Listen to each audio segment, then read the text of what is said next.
This is for tall people. Hi there. So Ian was diagnosed with ADHD when he was in kindergarten, and he started medication at age 6. He was the ADHD poster child. He was bright and funny and talkative and social, and he couldn't sit still to save his sorry soul. We didn't realize that as far back as preschool, he was already showing signs of dysgraphia. When the other kids were painting, he was not.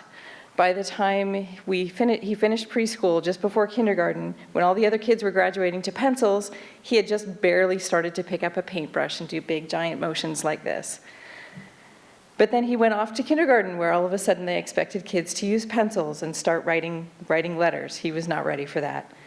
By the end of first grade, he hadn't made any progress in reading or writing. He entered the special ed system in the 2nd grade. And I'm guessing that I could do the special ed secret handshake with a lot of the parents who are here. You know the drill. IEPs, 504, endless meetings, talking with teachers. By the middle of the 3rd grade, we realized that nothing was really getting better.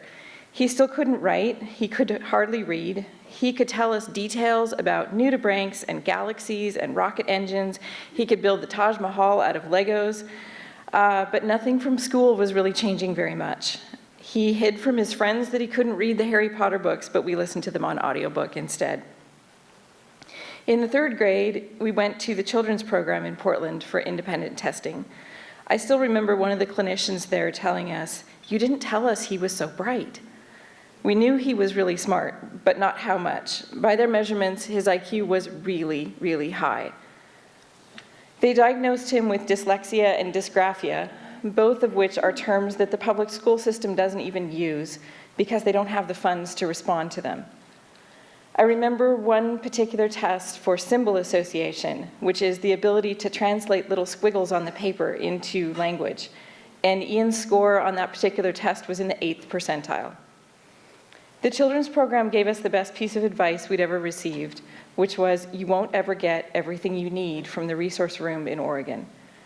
They helped us find Robin Plopper, who's here with us today. She's Ian's dyslexia tutor, and she became like a member of our family.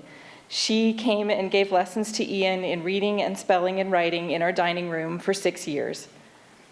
We certainly took whatever we could get from public schools, from the resource room, teachers, from aides and case managers. But it became more tricky as Ian got older. Kids in middle school made fun of him once when a teacher's aide tried to help him in class. I remember Ian telling me a kid said, "Who's that, Ian, your grandma?"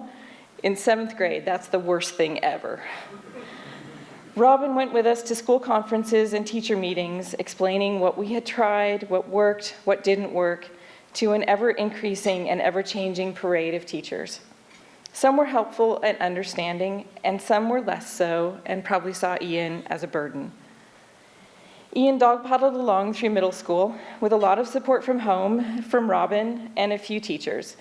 I phoned, I tracked down lost assignments, I emailed teachers, I bugged people, I bugged Ian.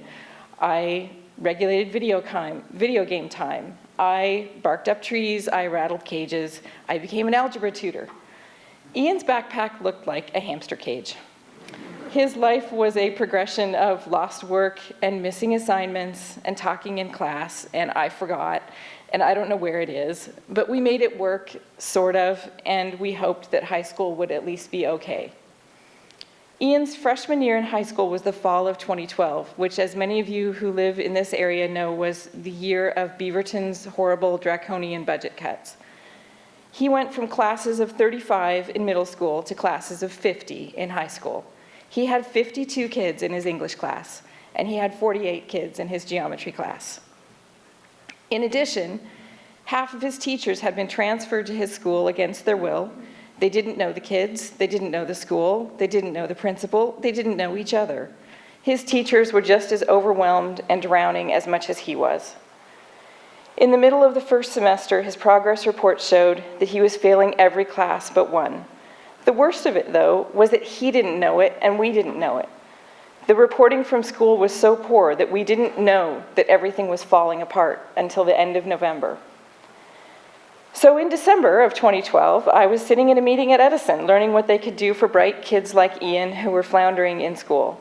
Robin came with me, and after the meeting, I really did burst into tears in the parking lot. Somehow, someway, Ian needed to go here. We couldn't wait for Beaverton. Ian wouldn't get a chance to do high school over again.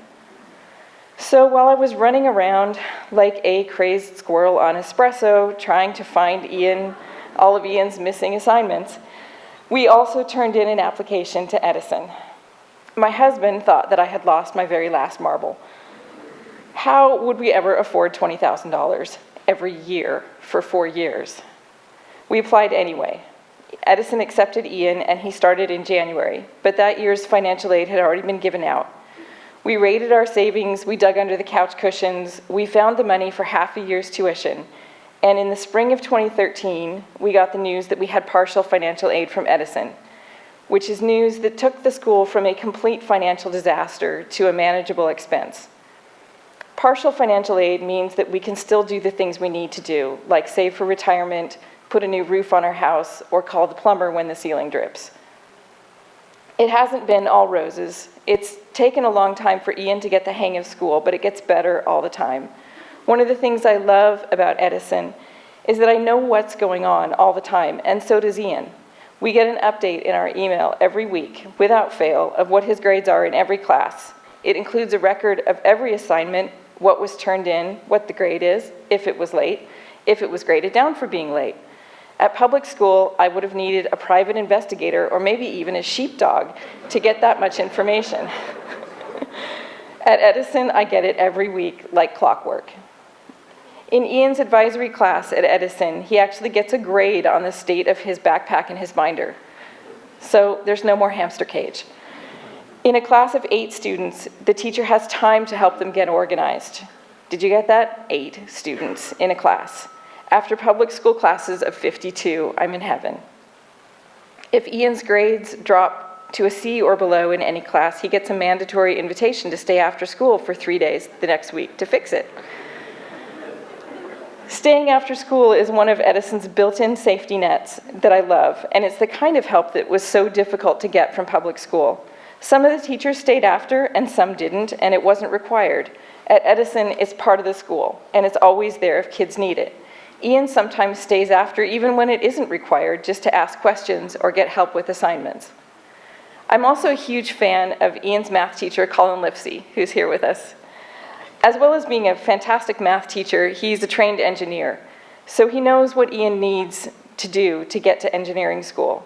He pushes Ian and all of his students to achieve what they're capable of, and he doesn't accept excuses. He is that fantastic mix between understanding and setting really high expectations. I love that I no longer have to explain to Ian's teachers what dyslexia and dysgraphia are. He's not an extra burden to an already overloaded teacher. Instead, Edison teachers have the time to work with every student and help them meet their potential. The curriculum is not watered down. It's a fully functional high school. He's writing reports and papers and citing sources and doing complex math problems. He's meeting deadlines, and he's studying American Sign Language for his foreign language requirement. As you saw in the video, Ian's now in his 2nd year on the Jesuit High robotics team. Last year, he was elected as the team's driver, and he drove the robot through all the team's competitions. This year, he's the team's drive captain, and he's teaching other students how to drive. So after years of coaching Ian's Lego robotics teams, I'm really delighted he's found this, and I'm even more delighted that I don't have to coach the team.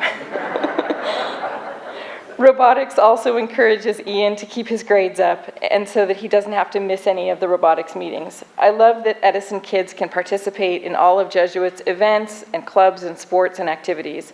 I got to cheer this fall at a football game while the robotics team launched t-shirts. Ian has also done a number of Edison's overnight excursions to Seattle, to the Oregon Coast Aquarium, and bicycling in Stubbs Stewart State Park. He still misses his friends from public school, and he sees them sometimes, but he has a lot of friends here at Edison too. As you saw in the video, Ian wants to be a mechanical engineer. He thinks in 3 dimensions. He can design and build things in his imagination and in the real world. He's dreaming of designing cars or bridge lifts or elevators or anything with a motor. I finally have some hope that he can get through the math and science that he will need to get there. His problem has never been intelligence, but it's been organization, reading and writing, and the ability to get things done and turned in on time. He is learning to take care of this himself with the support of his teachers at Edison. We're grateful every day for Edison.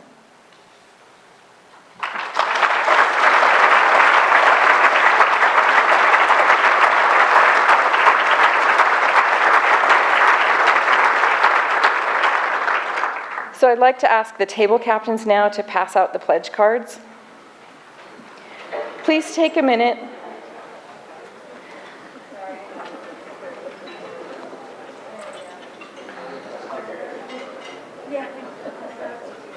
So please take a minute to look over the giving levels on the pledge form. We would be honored and grateful if you would consider joining our Gift of Learning Society. Gifts at this generous level help provide a stable financial aid fund and allow us to help the greatest number of families in need. Thank you to those of you who have chosen to become members of our Giving Society and making a gift at this level. The next spot on your pledge card is the fill-in-the-blank category. Whatever you can give, we truly appreciate. Please consider making a multiple-year gift. Make a gift in any amount for any number of years. This helps us to determine our financial aid awards for the future and to give Edison staff the tools and training they need to help our students.